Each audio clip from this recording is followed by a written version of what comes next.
ಇಂದು ಬೆಳಗ್ಗೆ K R ಸರ್ಕಲ್ನಲ್ಲಿ 2 BMTC ಬಸ್ಗಳಿಗೆ ಅಪಘಾತ ಆಗಿದ್ದು, ಅಪಘಾತದ ತೀವ್ರತೆ ಎಷ್ಟು ಮಟ್ಟಿಗಿತ್ತು ದೃಶ್ಯದಲ್ಲಿ ತೋರಿಸ್ತಾ ಹೋಗ್ತೀನಿ. ಈ ಒಂದು ಭಾಗದಲ್ಲಿ ಡ್ರೈವರ್ ಸೀಟ್ ಹಿಂಭಾಗದಲ್ಲಿ ಮಹಿಳೆಯವರು ಸಿಕ್ಕಾಕೊಂಡಿದ್ರು. ನಿರಂತರ 1 ಗಂಟೆಯ ಕಾರ್ಯಾಚರಣೆ ಬಳಿಕ ಮಹಿಳೆಯನ್ನ ರೆಸ್ಕ್ಯೂ ಕಾರ್ಯಾಚರಣೆ ಮುಖಾಂತರವಾಗಿ ಆಸ್ಪತ್ರೆಗೆ ಶಿಫ್ಟ್ ಮಾಡಲಾಯಿತು. ಪ್ರಮುಖವಾಗಿ ಯಾವ ರೀತಿ ಸ್ಟ್ರಕ್ ಆಗಿತ್ತಂದ್ರೆ, ಡ್ರೈವರ್ ಹಿಂಭಾಗದಲ್ಲಿಯೇ ಕುಳಿತಂತಹ ಸೀಟ್ ಹಿಂಭಾಗದಲ್ಲಿಯೇ ಕುಳಿತಂತಹ ಮಹಿಳೆ ಏನಿದ್ದಾಳೆ, ಸೊ ಅಪಘಾತದ ತೀವ್ರತೆಯಿಂದ ಡ್ರೈವರ್ ಸೀಟ್ ಕೂಡ ಹಿಂಭಾಗದಲ್ಲಿ ಬರುತ್ತೆ. ಆ ಕಾರಣದಿಂದಾಗಿ ಇಲ್ಲಿರುವಂತಹ ರಾಡ್ಗಳೆಲ್ಲವೂ ನೋಡಬಹುದು.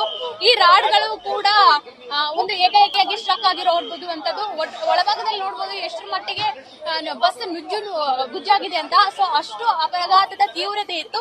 ಸೊ ಈ ಬಸ್ ನ ಡ್ರೈವರ್ ಅನ್ನ ಈಗಾಗಲೇ ಸೆಂಟ್ ಮಾರ್ತಾಸ್ ಆಸ್ಪತ್ರೆಗೆ ಶಿಫ್ಟ್ ಮಾಡಲಾಗಿದೆ. ಮಹಿಳೆಯನ್ನು ಕೂಡ ರಕ್ಷಣೆ ಮಾಡಿದ ಬಳಿಕ ಸೆಂಟ್ ಮಾರ್ತಾಸ್ ಆಸ್ಪತ್ರೆಗೆ ಶಿಫ್ಟ್ ಮಾಡಲಾಗ್ತಿದೆ. ಕೆಆರ್ ಸರ್ಕಲ್ ಸದಾ ಜನಜಂಗುಳಿ ವಾಹನ ದಟ್ಟಣೆ ಇರುವಂತಹ ಏರಿಯಾ.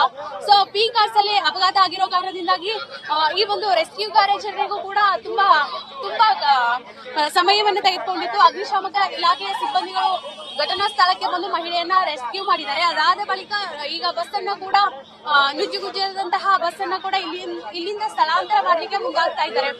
ಪ್ರಮುಖವಾಗಿ ಈ ಒಂದು ಅಪಘಾತದ ತೀವ್ರತೆ ಎಷ್ಟು ಮಟ್ಟಿಗೆ ಇತ್ತಂದ್ರೆ, ಸಿಗ್ನಲ್ ಫ್ರೀ ಆಗಿರೋ ಕಾರಣದಿಂದಾಗಿ ಏಕಾಏಕಿಯಾಗಿ ಹಿಂಬದಿ ಬಂದಂತಹ ಎಲೆಕ್ಟ್ರಿಕ್ ಬಸ್ ಏನಿದೆ, ಮುಂಬದಿಯಲ್ಲಿ ನಿಂತಹ ಎಸಿ ಬಸ್ಗೆ ಏಕಾಏಕಿಯಾಗಿ ಗುದ್ದಿದ ಪರಿಣಾಮವಾಗಿ ಈ ಒಂದು ಅಪಘಾತದ ತೀವ್ರತೆ ಸಾಕಷ್ಟು ಪ್ರಯಾಣಿಕರಿಗೂ ಕೂಡ ಒಂದು ಏಟಾಗಿರುವಂತದ್ದು. ಈಗಾಗಲೇ ಪ್ರಾಥಮಿಕ ಚಿಕಿತ್ಸೆಗಾಗಿ ಮುಂದಾಗಿರುವಂತದ್ದು. ಒಟ್ಟಾರೆ ರೆಸ್ಕ್ಯೂ ಕಾರ್ಯಾಚರಣೆ ಸಕ್ಸಸ್ಫುಲ್ ಆಗಿದೆ.